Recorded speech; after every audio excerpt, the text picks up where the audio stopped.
સ્થાનના શેઠ સોદાગર મહાદાન વાણિયા અત્યારે સંસારની નજરમાં એ મોટા ભગત તરીકે છે. એમના જેવા કોઈ ભગત નહીં. ચંકા રૂપિયાના પૈસા બધું એમના જોડી હોય. આજે આપણા જોડી રૂપિયાના પૈસા તો આપણે બધું ધર્મ પુણ્ય કરીએ કે, પણ આપણા જોડી નહીં. આપણે શું કરીએ કે આજે મોટા ધર્માત્મા થઈને મોટા મોટા દવાખાના બનાવીને બે રહ્યા, એટલે આપણને એવું લાગે કે આ બધા પણ ધર્મની આડમાં એ મહાન પાપ કરી રહ્યા એવી આજે આપણને ખબર નહીં. એવી ખબર આજે અનબદાસજી મહારાજે બધાને કરી. તો બધાના હું હાથ જોડી અનબદાસજી મહારાજે હાથ જોડીને અરજ કર્યા કે ભાઈ બધા કિતાબ ભણજો, બરાબર. એકવાર ભણજો તો તમને બધાને ખબર પડશે કે ભાઈ સંસારમાં કઈ રીતના બધું ચાલી રહ્યું છે. इस किताब को आपने जी की बोलो बोलो એવું इस किताब કિતાબ ભણવા માટે કોઈને જરૂર नहीं है. जय परमेश्वर.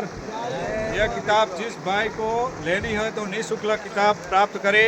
इस किताब को अपने जीव के मुताबिक रखना, किताब को पढ़ना और पढ़कर वाकिफ होना, और नई किताबें पुरानी होने पर नई किताबें छपवा कर इसका नमूना पास रखना, ताकि संसार भूले नहीं, ताकि सब संसार के लोग भेद करके इन सौदागर बनिए बेईमान लंका के ढेर के पाप को छुड़ावे. जय परमेश्वर. जय परमेश्वर.